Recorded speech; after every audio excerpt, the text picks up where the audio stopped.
Жаңақорған ауданының тұрғыны шыны бөтелкеден монша салды. Бұл туралы Экспресска жазды.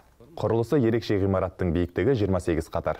Моншаны толық салып біту үшін 3400 шыны бөтелке кеткен. Ал енді сұрақ, бұл бөтелкелердің барлығын қайдан алдыңыз, құрылысшы мырза?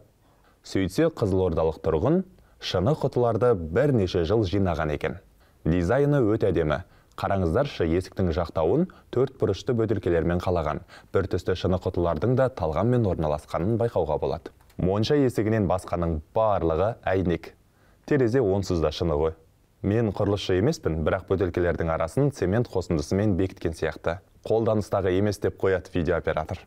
Қолданыстағы емес. Мұның өзі өнер ғой, айтыңыздар.